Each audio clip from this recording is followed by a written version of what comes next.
நேற்று காலத்தில் சமூகத்திற்காக பல்வேறு துயரங்களை அனுபவித்த மக்களின் துயரம் இன்னும் துடைக்கப்படவில்லை. முன்னாள் போராளியான வைரமுத்து குழந்தைவேல் தற்போது வாழ்வுடன் போராடுகின்றார்.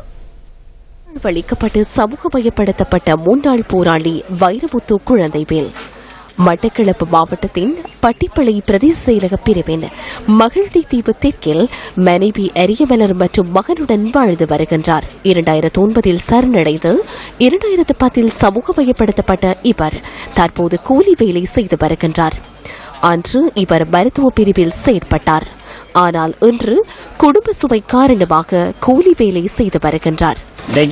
அரசியல்வாதிகள் தமிழ் தேசிய கூட்டமைப்பா இருக்கட்டும், மற்ற எந்த அரசியல்வாதிகளாக இருக்கட்டும், எங்கட பிரச்சனையை யாரும் முன் வந்து கழிச்சதும் இல்லை, எங்களுக்காக யாரும் உதவி செய்ததும் இல்லை. ஆனால் நாங்கள் இன்றைக்கும் கஷ்டப்பட்டு கொண்டிருக்கிறோம். எங்களை வச்சுக்கொண்டு அவங்க அரசியல் நடத்தி கொண்டு போயிடும். ஆனால் எங்களை பற்றி அவங்களுக்கு இப்போ ஒவ்வொரு பாராளுமன்றத்திலையும் ஒதுக்கீடுகள் இருக்கு, மில்லியன் கணக்கு ஒதுக்கீடுகள் இருக்கு. ஆனால் அதை கொண்டு எங்களுக்கு ஒரு சிறிய உதவி கூட செய்யறதுக்கு யாரும் முன்வரலை.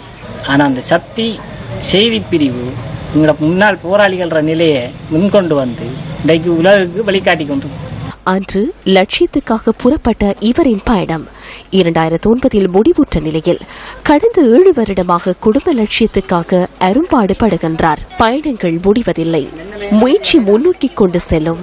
இதுவே குழந்தைவேலின் ஒரே ஒரு தாரக மந்திரம்.